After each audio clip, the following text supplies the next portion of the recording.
Good evening from New York. I'm Chris Hayes. It was just yesterday that former special counsel Robert Mueller, in what was likely his last message to Congress, warned yet again about the specter of Russian interference in our next election.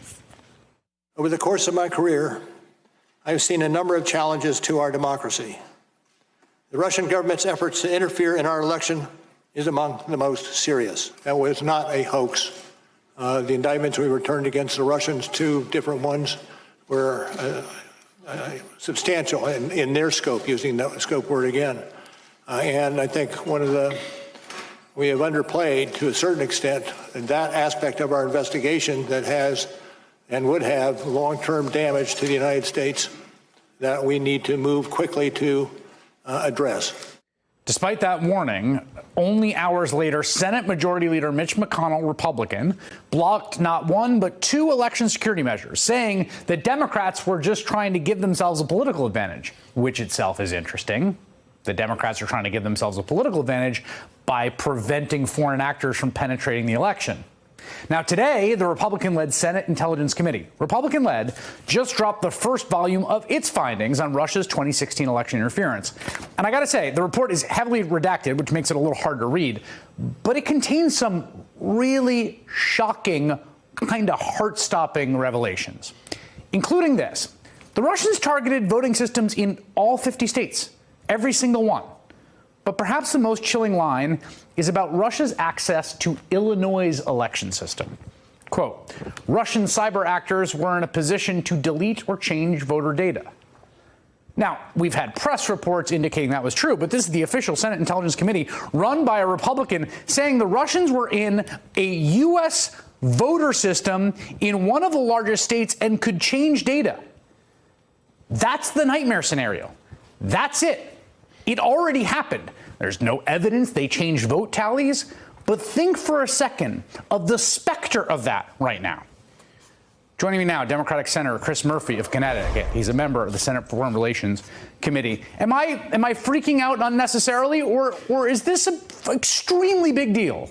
Yeah, freak out, Chris, and help the American public realize how disastrous this could be if we don't respond in the way that we should. The idea that the Russians had the ability to go in and delete people's names, to mess around with voter files, is absolutely chilling.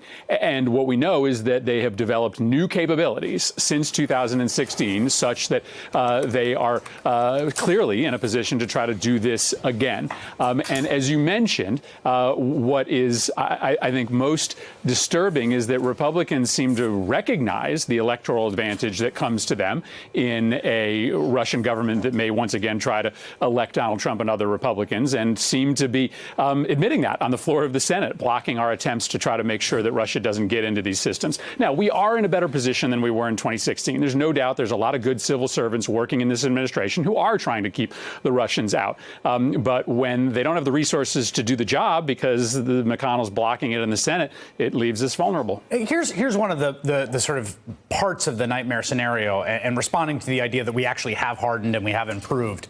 You know, if I think about an election that comes down to one state, say Wisconsin, by 1,000 vote margin, and there's an automatic recount, and we're in a post-election day battle over legal things, and then the Russians just leak, like, oh, by the way, we were in that system.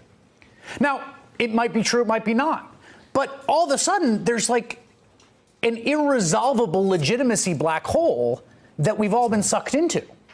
Well, and remember that is the Russian end game, yes. Right? The Russian end game is to destroy legitimacy in Correct. Democracies, and you do that, you know, in a number of different ways. Most often, not by just electing candidates that favor your positions, but by making everyone believe that the whole system is corrupt, rigged, unworkable. And so, of course, just the hint of impropriety, the idea that the results that are shown on election night are not actually the right results, seek to get to Russia's end.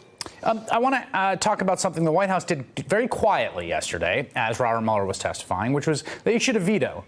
They vetoed bipartisan legislation in both houses to block an arms sale in the neighborhood of $8 billion to both the Saudis and the UAE, largely for the Saudis to continue prosecuting a war against Yemen that has resulted in what many call the worst humanitarian disaster in the world, tens of thousands dead. What is the White House doing? So it's a great question. Listen, I think there's two motivations for this bizarre, off-the-rails Trump policy towards Saudi Arabia, in which, as the Saudi conduct gets more outrageous, as they lock up more Americans, as they perpetuate a war in Yemen that is leading to the world's worst cholera outbreak in recorded history, Trump rewards them instead of resetting the relationship. Okay, so here's the two explanations. One, well, he might just want to do everything opposite of what Obama did, and because Obama sort of checked the Saudis and did a deal with the Iranians, he's just getting as close to the Saudis as he can. But then, of course, there's the other explanation, which is that we have clear financial connections into the Trump family, clear financial connections into Jared Kushner, that may easily explain why he is seeking to make the Trump family, which is right now in the White House, as close as possible to the Saudi family. He literally said at one point in the campaign trail, I like the Saudis. I'm supposed to not like them. They buy lots of toys from me. They buy lots of apartments. They spend lots of money. And that, it relates to what's happening on the floor of the Senate with Mitch McConnell blocking election security and the testimony yesterday from Robert Mueller, which is, do you and can anyone have any confidence the president makes decisions for the good of the nation or for his own narrow financial interest, particularly as regards the nation's security, cybersecurity, election integrity, or foreign policy?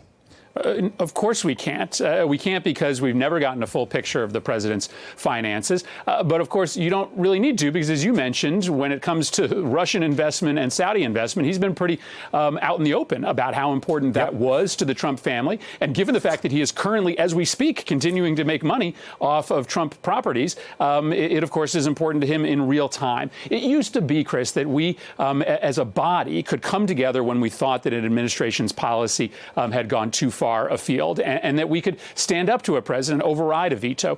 We can't do that with this Republican Congress. We've got a few Republicans to support us in these arms sales resolutions. Today in the Foreign Relations Committee, we passed another bill cutting off arms sales for a year. But there aren't enough to actually stand up to the veto, and the compromised nature of American foreign policy today, possibly explained, likely explained by the president's financial intertwinement with many of our adversaries, is just absolutely bone-chilling. I will note that the impeachment clause in the U.S. Constitution, which everyone quotes as high crimes and misdemeanors, includes treason, bribery, and high crimes and misdemeanors. Just a little note about our Constitution. Senator Chris Murphy, thank you very much. Thanks. Hey there, I'm Chris Hayes from MSNBC. Thanks for watching MSNBC on YouTube. If you want to keep up to date with the videos we're putting out, you can click subscribe just below me or click over on this list to see lots of other great videos.